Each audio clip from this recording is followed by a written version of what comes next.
Olá, vamos começar mais um estudo bíblico.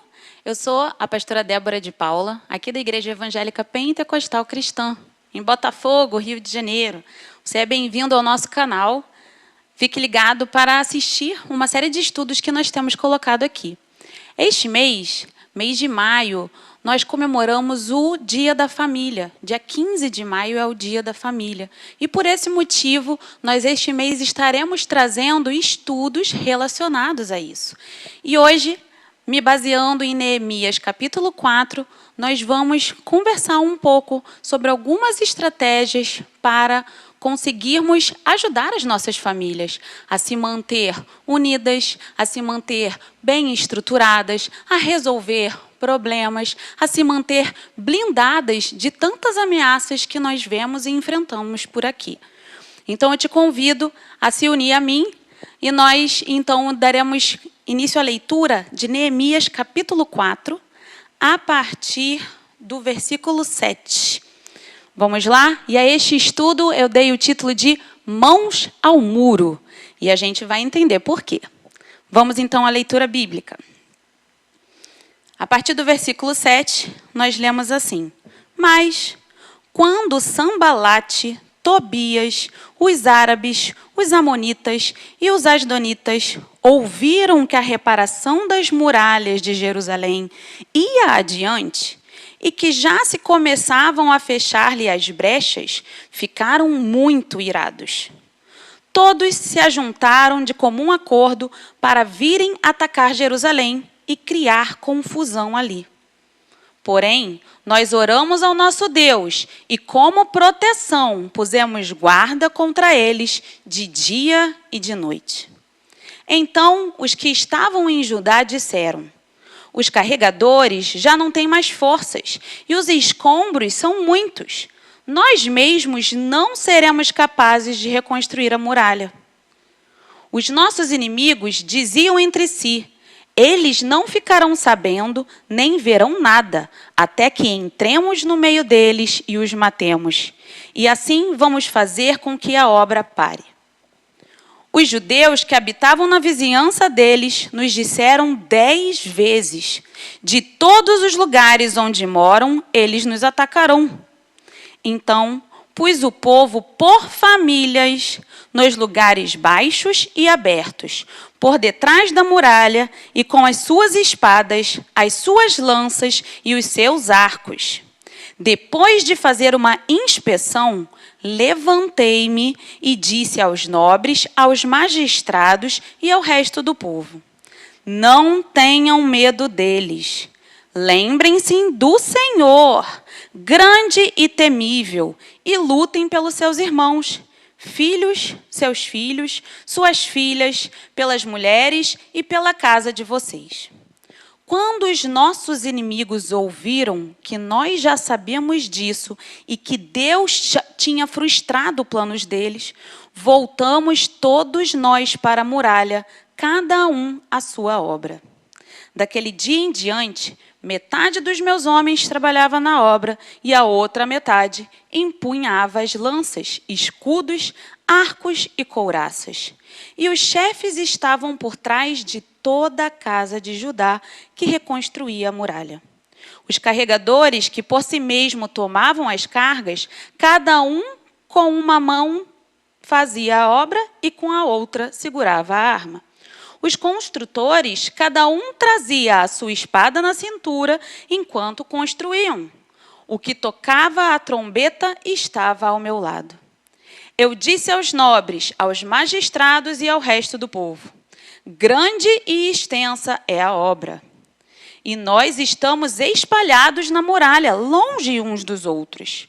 No lugar em que ouvirem o som da trombeta, ali reúnam-se em volta de nós. O nosso Deus lutará por nós. Amém. Que Deus abençoe a sua palavra. Senhor Deus e Pai, nós aqui, juntos, em concordância, queremos abençoar este momento de estudo. Nós te pedimos, Senhor, que a tua revelação venha para nós através da tua palavra. E que cada conteúdo aqui hoje ministrado e estudado, Senhor, seja aplicado firmemente e fielmente por cada um de nós. Em nome de Jesus, amém. Nós, neste momento aqui desse texto, estamos diante de uma situação que Israel passou. Israel tinha sido levado cativo à Babilônia, Jerusalém estava totalmente destruída. E a gente pode aqui entender um pouquinho da contextualização daquele momento. Isso aí aconteceu por volta de 430, 400 anos antes de Cristo. Os judeus estavam voltando do exílio e encontravam ali a sua cidade natal, a sua antiga morada, totalmente destruída. Já pensou a decepção, a desolação? Eram praticamente sonhos derramados por terra. A cidade estava totalmente vulnerável. Ela não tinha mais muralhas ao seu redor. Ela não tinha mais proteção ao seu redor. Neemias, quando ouviu falar, nem estava ali. Neemias estava num lugar seguro, estava servindo ao rei, ele tinha o seu salário, ele tinha a sua posição, mas Neemias ouviu falar do que estava acontecendo. E quando ele ouviu que os seus precisavam de ajuda, ele prontamente buscou no Senhor o que ele poderia fazer. E Neemias, então, pelas mãos de Deus, foi levado a Jerusalém. E quando ele chega ali, Deus dá para ele toda uma estratégia do que deveria acontecer. E Neemias enxergou que a primeira coisa que ele precisava fazer era garantir a proteção daquela cidade. Era cultivar a unidade daquele povo. Por quê? Ele não queria que os seus esforços, os esforços daquele povo, fossem esforços vãs. Ele entendeu, ele compreendeu no seu íntimo, em comunhão com Deus, como resposta de oração, ele entendeu que para que a construção não fosse vã, ele precisava primeiro estabelecer uma proteção, reconstruir as muralhas daquela cidade. A Bíblia diz em Neemias 1 que as muralhas de Jerusalém estavam em ruínas. As muralhas não existiam mais. Havia uma ausência de muros naquela cidade, uma falta de proteção. E a gente pode fazer um contraponto disso com a falta de doutrina. Quando nós não temos uma forte doutrina, quando nós não temos um embasamento, um forte alicerce, facilmente desmoronamos. Podemos lembrar da passagem de Mateus 7, 24 e 25, quando Jesus nos conta a parábola do construtor sábio e do construtor nécio. O que construiu e edificou a sua casa sobre a rocha e o que construiu e edificou a sua casa sobre a areia. Sobre a areia, falhou. A doutrina era fraca, o fundamento era fraco. Mas o que edificou sobre a rocha, que é Cristo, sobre a palavra, este sim obteve êxito.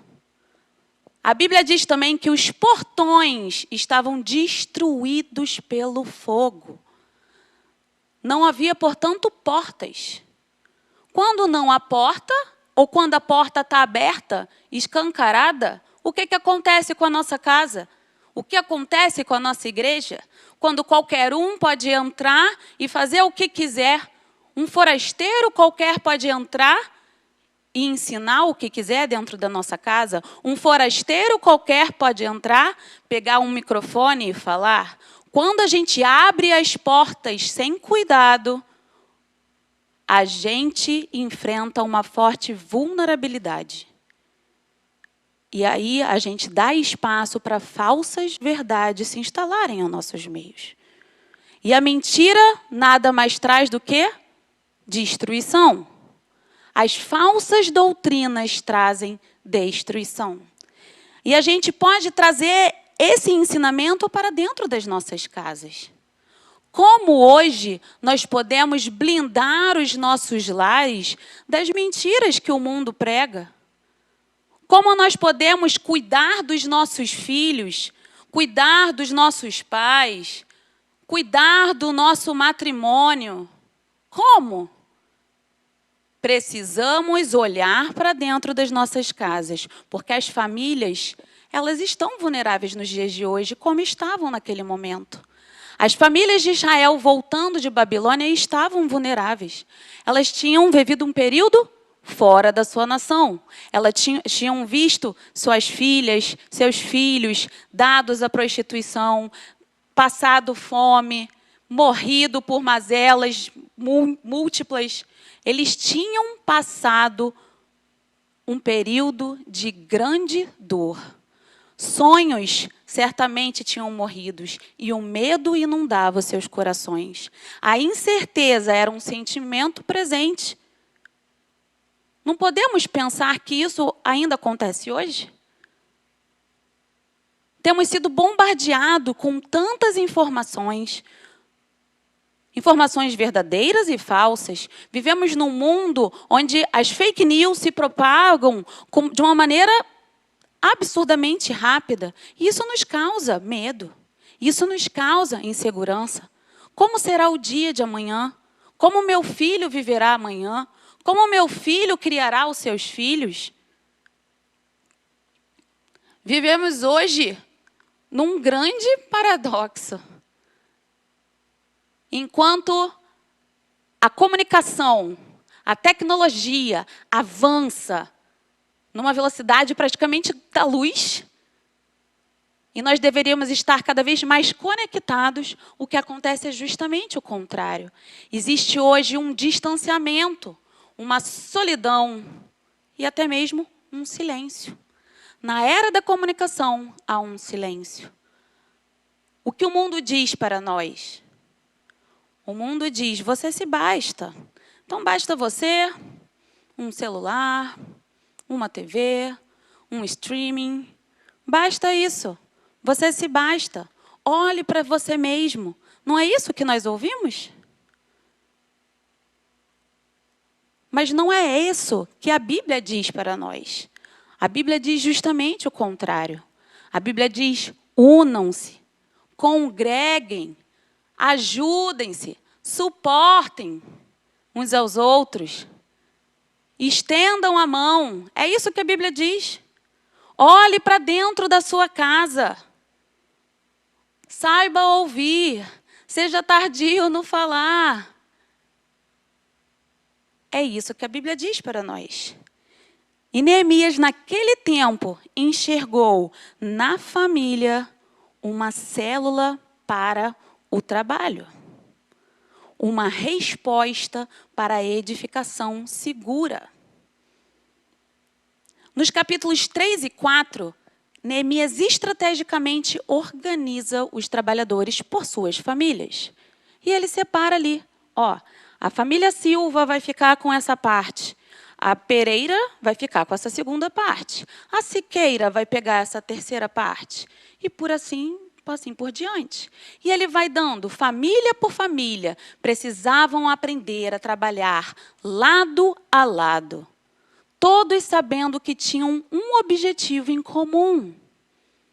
Todos sabendo que precisavam cumprir aquela tarefa e que cada um precisava desempenhar o seu papel específico. Havia aquele que carregava a pedra. Havia aquele que passava o cimento. Havia aquele que media para ver se a distância estava correta. E havia aquele que estava de guarda. Então, todos cumprindo o seu papel. Todos em um só corpo, em um só trabalho, em um só espírito, com um mesmo objetivo. E esse objetivo não anulava a individualidade de cada um. Esse objetivo, na verdade, afirmava a individualidade de cada um. Porque se cada um deles tinha o seu papel, cada um deles ia exercer a sua contribuição, a sua voz, a sua marca. Está vendo como a gente facilmente quebra algumas mentiras que são pregadas no dia de hoje? E essa construção do muro precisava ser uma construção ao redor da cidade. Muros externos conferem para nós proteção. Muitas vezes hoje o que estamos fazendo com essas barreiras de comunicação, com esse afastamento social, com esse individualismo, o que estamos fazendo dentro de nossos lares muitas vezes, estamos construindo muros sim, mas no lugar errado. Estamos construindo muros dentro de casa, afastando pessoas dentro da própria casa. Muros internos são barreiras e não proteção. Muros internos causam tropeço e não proteção. E hoje eu pergunto para cada um de nós, aonde estamos construindo os muros de nossas casas? Temos olhado ao redor e temos construído os nossos muros de proteção? Temos zelado por eles e procurado as brechas para reparar? Ou temos descuidado da nossa proteção e temos criado barreiras de tropeço dentro dos nossos lares?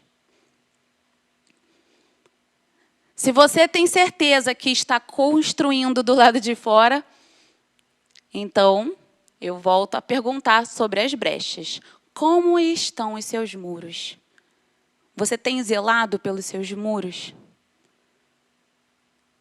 E hoje nós vamos passear aqui novamente por esses versículos e vamos ver as estratégias que Deus deu para Neemias. Quando a gente pensa nesse cuidado com os muros, a gente pode voltar ali no versículo 7 e no versículo 8. Quando os inimigos ouviram que o povo estava reparando as muralhas, que o povo estava começando a fechar as brechas, o inimigo se levantou. O inimigo ficou furioso. Por quê? Num muro sem brecha, como é que eu entro? Num muro sem brecha, como é que eu causo problema? Foi isso que os inimigos começaram a pensar. E logo eles se juntaram para atacar Jerusalém e criar confusão. É assim também nas nossas casas. Quando o diabo vê que a gente começou a fechar as brechas, ele se levanta. Então, vigie, meu irmão. Precisamos estar vigilantes o tempo todo. Se uma brecha abriu ali, vamos prontamente reparar. Se uma brecha abriu acolá, vamos lá e reparar. E como eu reparo? Eu vou botar a massa, eu vou lixar, eu vou pintar, eu vou proteger. E se preciso for, eu vou fazer isso quantas vezes forem necessárias. Neemias estava ali entregando para o povo um manual poderosíssimo de como edificar obras perenes, permanentes, fortes, sólidas. E assim nós precisamos fazer com as nossas casas. Temos muito medo, é verdade. Eu sou mãe também. Eu tenho medo.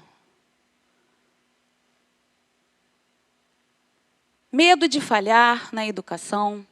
Medo dos nossos filhos serem atacados por alguém. Medo dos nossos filhos errarem seus passos. Temos medo. Mas como nós podemos nos prevenir quanto a esses medos? Como nós podemos forjar uma geração que segue adiante olhando para o Redentor? Como? Ensinando. Trazendo esses fundamentos para dentro de casa. Ensinando a eles que eles também precisam olhar para as brechas que estão sendo abertas. Porque não é todo o tempo que você vai estar com o seu filho, não é todo o tempo que você vai estar com o seu marido, não é todo o tempo que você vai estar com seus pais, não é. Muitas vezes nós estamos por aí exercendo os nossos trabalhos seculares, os nossos estudos, as nossas compras, os nossos lazeres. E estamos acompanhados de outros. Mas o nosso muro de fortaleza e edificação é o Senhor. E Ele nos acompanha. Preste atenção, quando eu estou falando do muro de proteção, não estou falando da sua casa dentro de 4 paredes, não. É de um muro de proteção espiritual. Então, isso não se limita à sua casa. Sua casa, não. Isso é você, casa, família, enquanto unidade familiar em qualquer lugar que a planta dos seus pés estiver pisando. E nós vamos agora, em Neemias, ver quais são os passos necessários para que nós consigamos fazer isso. No versículo de número 9, Neemias fala: nós oramos ao nosso Deus. Neemias sabia que a oração é a chave que abre os céus. Ele não tomava uma decisão, ele não comunicava ao povo um plano antes de orar.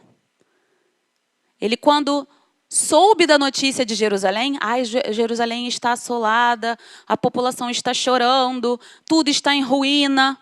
O que ele fez antes de tudo? Ele orou. Ele se colocou diante de Deus. E aí sim Deus deu para ele a estratégia de como falar com o rei. E aí o rei achou graça sobre Neemias e enviou Neemias para lá. Da mesma forma, quando Neemias chega em Jerusalém, antes dele comunicar ao povo o que iria fazer, qual seria a estratégia, ele para e ora. E aí ele recebe de Deus a estratégia e então ele passa para o povo essa estratégia.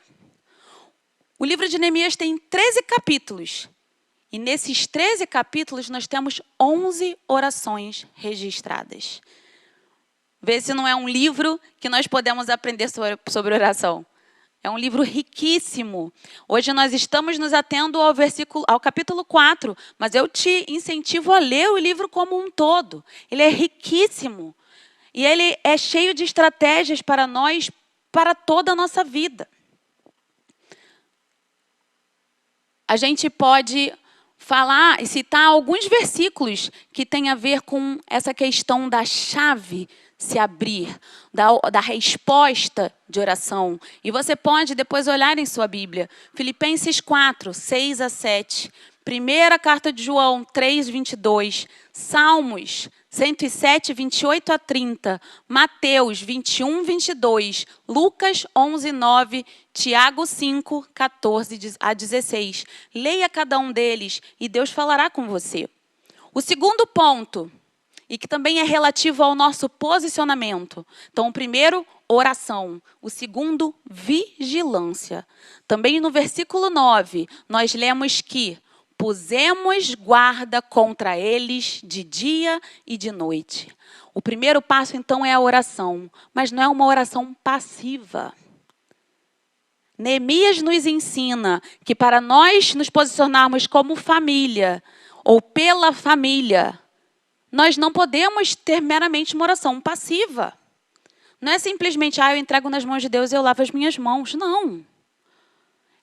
Eu entrego nas mãos de Deus, eu busco dele a solução e eu parto e me levanto e me posiciono para fazer e cumprir o meu papel. Precisamos estar vigilantes. Quando?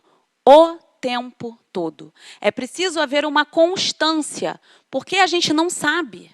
A gente não sabe o dia nem a hora que o ladrão vai tentar entrar dentro de casa. A gente não sabe o dia nem a hora que alguém vai oferecer ao nosso filho algum desvio de conduta. A gente não sabe o dia nem a hora de isso ou aquilo. Não sabemos. Então, precisamos estar preparados. Precisamos ser constantes. Constantes em oração. Constantes em autoexaminação. Orar, se arrepender dos seus pecados. Olhar onde é que tem a brecha Eu vou ali e vou reparar. Os nossos sentidos precisam estar aguçados. Os nossos olhos prontos para enxergar. Muitas vezes nós temos fechado os olhos para não ver os problemas dentro de casa. Mas os nossos olhos precisam estar abertos para enxergar. Os nossos ouvidos precisam estar atentos para ouvir o que está acontecendo e para ouvir de Deus a instrução que eu preciso dar. Os nossos ouvidos precisam estar atentos à necessidade de cada um dentro do lar. E por aí nós podemos pensar em todos os nossos sentidos. O cheiro. A gente não costuma usar a expressão, isso não está me cheirando bem. Então, se não está cheirando bem, meu irmão, vá procurar o que você vai fazer para passar a cheirar bem. Precisamos tomar atitudes. Aguce os seus sentidos. Peça para Deus o discernimento. E aí eu também elenquei para você, para nós, né? Porque para mim também esse estudo, vários versículos que têm a ver com essa questão da vigilância. Vigiar a língua. Que Deus vigie a nossa boca, ajude-nos a dominar a nossa boca. Os nossos olhos têm que estar em Deus e não nos problemas. E aí você pode ir abrindo em cada um desses versículos também. Marcos 14, 8. Primeira carta de Pedro, 5, 8 e 9. Efésios 6, 18. Apocalipse 16, 15. Salmos 141, 3 e 4. Primeira carta aos Coríntios, 10, 12 e 13. Primeira carta de Pedro, 1, 13. E Salmo 121. Terceiro ponto, com relação ao nosso posicionamento, é reconhecer quem é Deus. No versículo 14, nós lemos que Neemias fala assim, olha, não tenham medo. Lembrem-se do Senhor grande e temível. Se eu sei quem é Deus, eu não preciso temer. Se eu sei quem é Deus, eu não preciso temer. Eu posso até duvidar de mim mesma, né? Olha, eu duvido, eu sozinha não consigo fazer. Verdade, nós não conseguimos fazer sozinhos. Mas Deus consegue. Deus é Deus. Ele é o grande eu sou, o todo-poderoso. Neemias, ele fala desde o começo do livro. Em Neemias 2:20 nós lemos: o Deus dos céus é quem fará com que sejamos bem-sucedidos. Sem Ele, todo o trabalho é vão. E Neemias coloca essa condição. E aí ele fala, então, nós, seus servos, vamos nos preparar e começar a construção. Olha aí de novo aquela questão de que não é meramente saber quem é Deus e ele vai fazer tudo por mim. Não, não é passivo, é ativo. É ativo. Eu sei quem Deus é, mas eu sei quem eu sou em Deus. Essa é a chave. Eu sei quem eu sou em Deus. Ele é o eu sou. Mas Ele é também o nosso Pai. A todos quantos reconheceram que Cristo é o Senhor, Deus deu poder de quê? De serem feitos filhos de Deus. É o que está escrito lá em João. Por isso nós somos filhos dele. Ele é nosso Pai. E se eu tenho essa identidade de filho de Deus, aí ninguém pode parar. Ele mesmo nos capacita. É Ele quem efetua o querer, o realizar. É Ele que dá as condições às nossas mãos. Então eu preciso reconhecer quem Ele é e quem eu sou nele. Cumprindo esses 3 primeiros passos, nós já passamos da fase do posicionamento. Eu tomei minha posição em oração, eu tomei minha posição em vigilância e eu sei quem Deus é e quem eu sou nele. Então, nós podemos passar para a parte da estratégia. E quando Neemias vai expor a estratégia, como nós já falamos aqui, ele faz o quê? Ele coloca o povo por famílias. pus o povo por famílias, diz o versículo 13. E aí nós podemos pensar no poder da cooperação. Provérbios 18:1 diz que o solitário não acha. O homem que vive só, ele não acha a sabedoria. E enquanto em Eclesiastes 4, nós lemos o quê? É importante que sejam dois e não um, porque quando um cai, o outro levanta. Quando um precisa de ajuda, o outro está lá pronto para ajudar. E ele completa dizendo que o cordão de 3 dobras não se rompe facilmente. E o cordão de 3 dobras sou eu, você e Deus. Este cordão, tendo Deus como fundamento, Deus como unidade, ele nos forma em um. E o poder da cooperação faz coisas incríveis. Através da cooperação, nós podemos ir além. Neemias, ele mostrou e ele viveu a cooperação. Ele não era aquele tipo de líder que falava assim, ó, você vai fazer isso, você vai fazer aquilo, você aquilo outro e eu vou ficar aqui olhando. Não. Neemias, mesmo sem ter conhecido Jesus, ele tinha a essência de Jesus. Neemias sabia que para liderar ele precisava servir. E ele serviu. E ele foi exemplo. Ele participou. Você pode dar uma lida nesses 2 versículos, Provérbios 12:24 e Mateus 20:26-28. E nós, sabendo do poder da cooperação, nós vamos falar o quê? Vamos construir juntos. Juntos. Deus nos dará uma só mente, um só propósito, e assim nós teremos a força da unidade.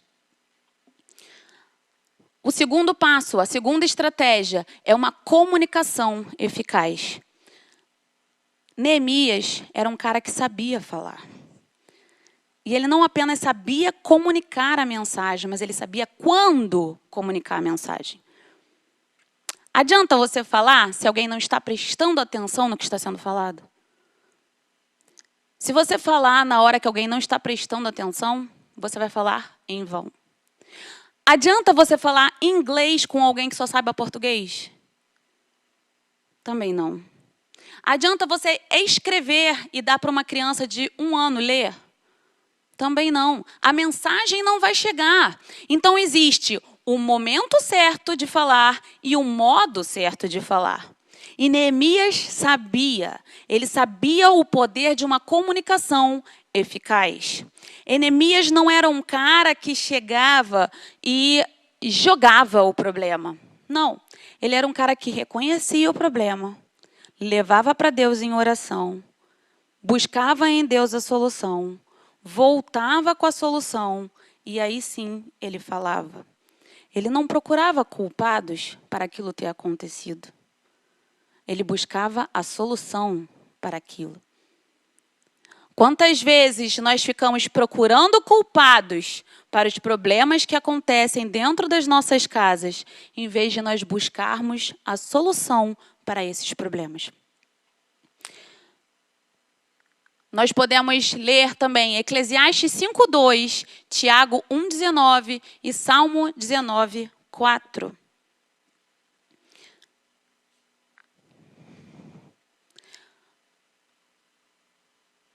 A comunicação de Neemias era tão eficaz que ele conseguia fazer com que todos compreendessem a mensagem.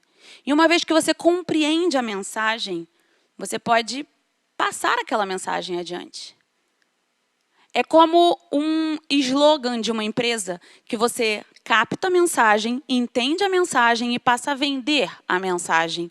Então, eu passo a vestir a camisa daquela mensagem.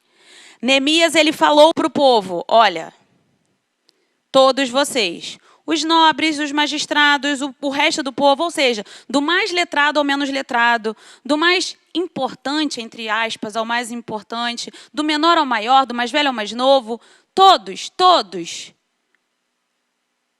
Ele diz qual era a mensagem. Lutem pelos seus irmãos, pelos seus filhos, pelas suas filhas, pelas mulheres e pela casa de vocês. Esta é a nossa mensagem. Essa é a nossa maior estratégia. É isso que a gente precisa zelar. Então, a gente vai construir sem perder a mensagem. Construir sem perder o foco. Sabendo que meu objetivo final é lutar pelo meu irmão, pelos meus filhos, pelas minhas filhas, pelas mulheres, pela casa. Eu preciso construir, seguir trabalhando sem perder a mensagem, sem perder o foco. Neemias conseguiu incutir essa mensagem dentro do povo. Nós precisamos incutir esta mensagem dentro de casa.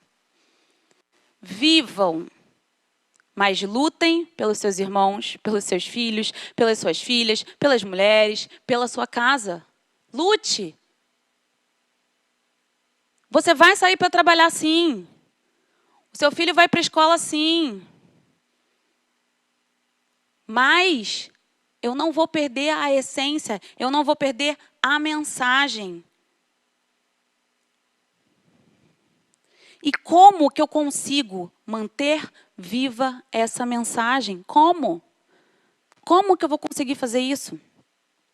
O terceiro passo é a divisão de tarefas. Enquanto uma parte trabalhava, a outra parte protegia o grupo. Então, existe um papel que cabe a cada um. E é interessante que todos, em todo o tempo, protegiam. Eu estou trabalhando, eu não estou com a minha guarda baixa. Eu estou trabalhando, mas eu estou vigiando. Tem um outro ali que está vigiando em dobro por mim. Por quê? Porque quando eu estou trabalhando, uma mão minha está trabalhando e a outra eu estou aqui, estou me defendendo. Mas vai ter um ponto cego que o meu irmão vai estar olhando.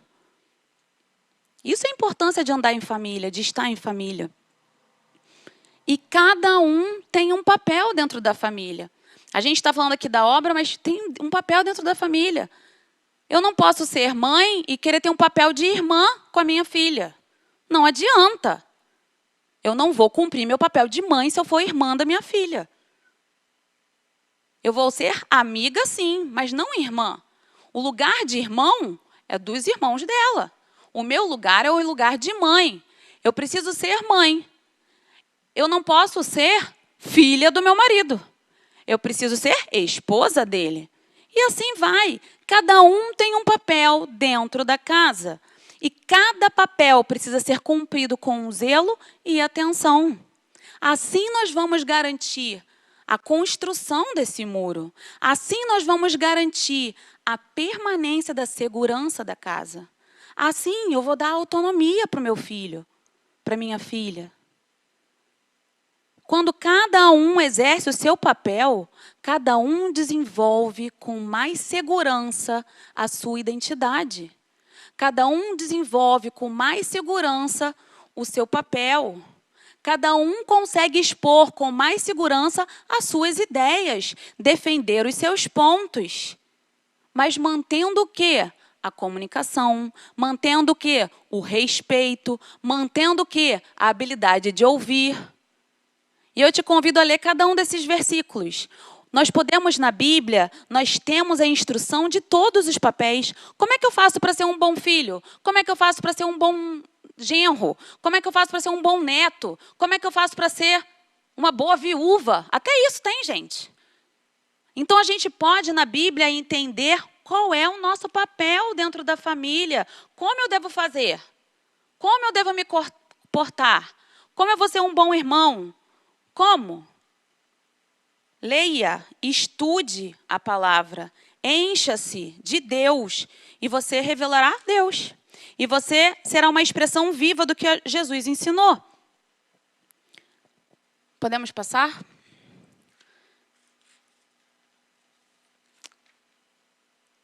Quarto ponto, e esse é talvez um dos pontos principais. Ter sempre a espada na mão. No versículo 18 diz que cada um trazia sua espada enquanto construía. Então, mesmo que eu estivesse construindo a minha parte aqui, a minha espada estava comigo. E o que é a espada, meus irmãos? A espada é o quê? A palavra de Deus. Essa é a nossa espada. Existe, então, um norte para a construção. Existe um manual vivo para a construção. E é a palavra de Deus. Nós não precisamos tentar inventar a roda. Nós não precisamos tentar dar soluções mirabolantes para problemas que eu não sei resolver. Provérbios 3:5 diz o quê? Não te estribes no teu próprio entendimento. Como é que é o jeito de eu não me esborrachar no meu próprio entendimento? Consultando a Deus, consultando a palavra. A palavra de Deus é viva e eficaz. Ela é capaz de chegar aonde a minha palavra não consegue sozinha. Onde o meu carinho não consegue sozinho. Em Hebreus 4:12 diz isso. A palavra, ela é capaz de dividir juntas e medulas. Ela chega aonde eu não chego. E na segunda carta aos Coríntios 5:17 diz o quê? Que quando nós estamos em Cristo, nós somos feitos nova criatura. A palavra de Deus é capaz de transformar realidades. Não há impossível para Deus. Às vezes estamos passando por um problema que parece impossível. A nossa sociedade hoje parece impossível de vencer. Parece impossível. E cada dia está pior, gente. Mas com Deus, nada é impossível. Com Deus, nós somos feitos mais que vitoriosos. A construção do nosso muro precisa, portanto, ser pautada na palavra. E quando eu penso em palavra, eu não posso falar outra referência que não o Salmo 119. O Salmo 119 é riquíssimo para nós estudarmos sobre o poder da palavra. A palavra é a luz para os nossos pés, é ela que ilumina o nosso caminho, é ela que descortina para nós o que nós precisamos fazer. E a única maneira de nós mantermos esses nossos muros íntegros, vedarmos todas as brechas, é justamente estabelecendo padrões em nossos lares que sejam norteados pela palavra. Precisamos viver nesses padrões. Assim nós conseguiremos ter a vitória necessária.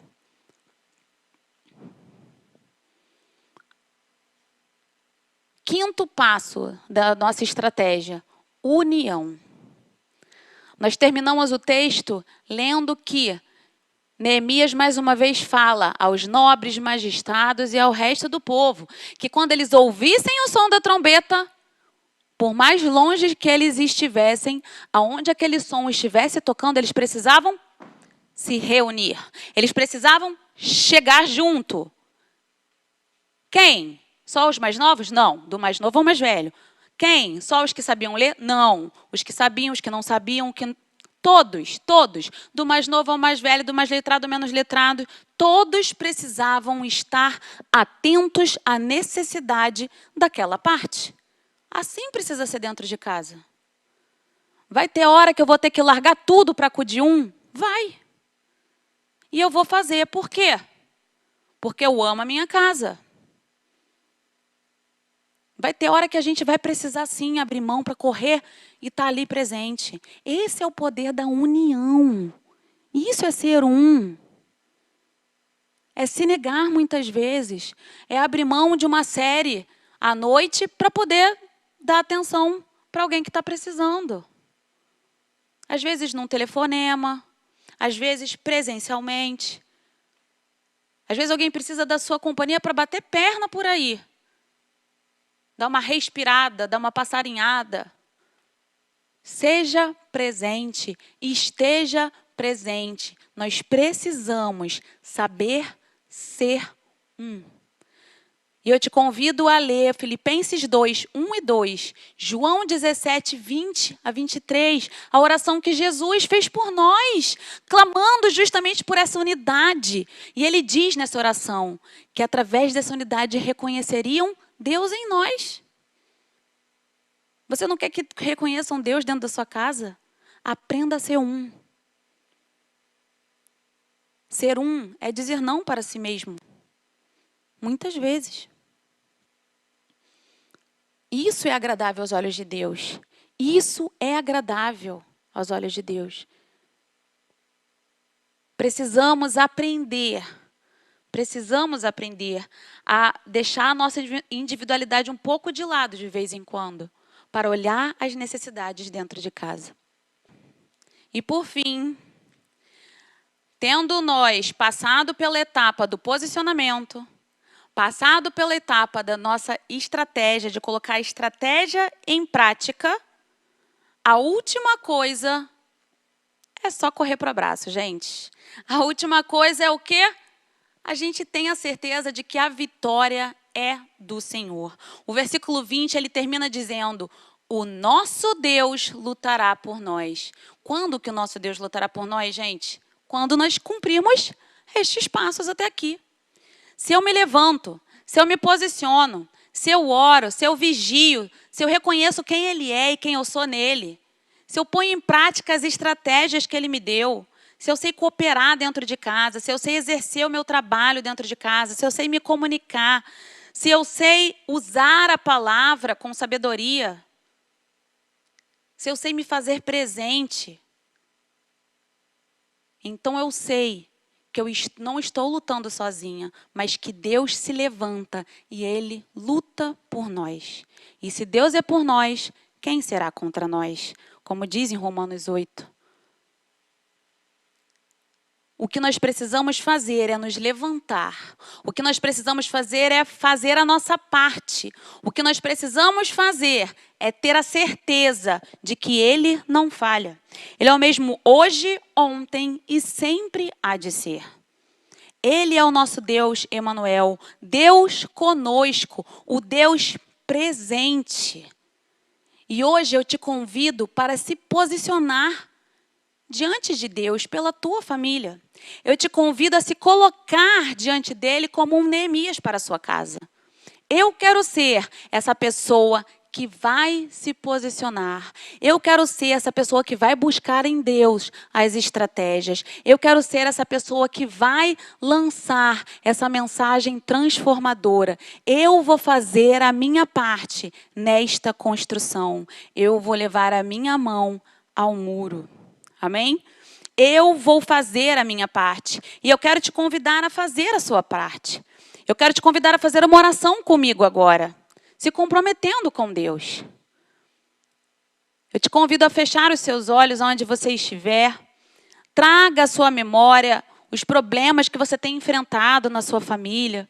Eu não sei se você está passando por algum problema de saúde, se você está passando por algum problema de saúde mental, se você está passando por algum problema financeiro, de relacionamento, eu não sei. Ou se a sua casa está perfeita. Se ela estiver perfeita, glória a Deus. Mas eu te convido a se posicionar na perfeição ou na imperfeição. Senhor, nós reconhecemos que dependemos de Ti, tanto para construir, quanto para manter de pé os muros que cercam os nossos lares. Nós hoje, Senhor, queremos nos levantar como Neemias, como representantes da boca de Deus dentro das nossas casas, como aqueles que se levantam para reparar as brechas, Senhor. Nós queremos ser esta pessoa usada por Ti, Senhor, para frustrar os planos do inimigo, que tentam o tempo inteiro minar os nossos lares. Nós nos posicionamos, Senhor, aqui como famílias fortes, erguidas, construídas e fundamentadas na palavra de Deus. Senhor, vem, levante-se, guerreie por nós, vá à nossa frente. E assim nós teremos certeza de que nada, Senhor, poderá nos atingir.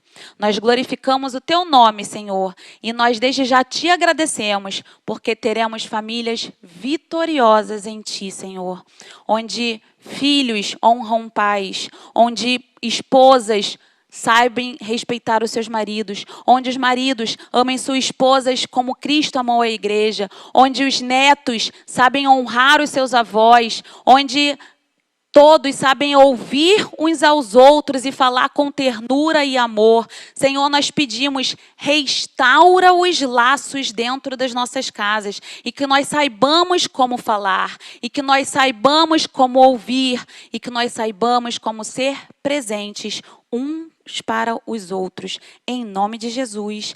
Amém. Amém? E dito isso, eu tenho um convite para você, hein?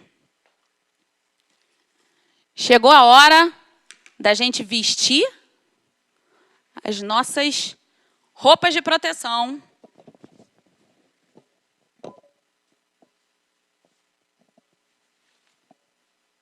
Chegou a hora de nós nos prepararmos para entrar nesse mês da família. E eu te convido a vir comigo semana que vem e começar a acompanhar a sequência de podcasts que nós faremos aqui. Teremos várias mulheres de Deus reunidas, a missionária Sandra Bivar, a pastora Iani e a pastora Luiziana e eu. Teremos 4 mulheres aqui, diferentes idades, diferentes formações, para nós discutirmos assuntos pertinentes à família. Se você tem algum assunto, pode deixar para a gente aqui nos seus comentários. Se você tem alguma coisa interessante, bota. A gente vai estar organizando nesses próximos dias o podcast e falaremos sobre temas atuais. Falaremos sobre temas que têm incomodado realmente, né? Como nós temos vivido nessa era de digitalização, como temos sido bombardeados por informações, os nossos filhos, a nossa família precisa aprender a se comunicar adequadamente para não ser destruída. Precisamos saber como falar com os filhos adolescentes, os adolescentes precisam saber falar com os mais velhos, e por aí vai. Precisamos saber usar a linguagem da comunicação. A comunicação é boa, gente. A gente também não pode banir ela totalmente, não. A gente só precisa o quê? Usar com equilíbrio, com sabedoria. Então, faça isso, tá? Esteja conosco e até a nossa próxima reunião, se assim Deus nos permitir.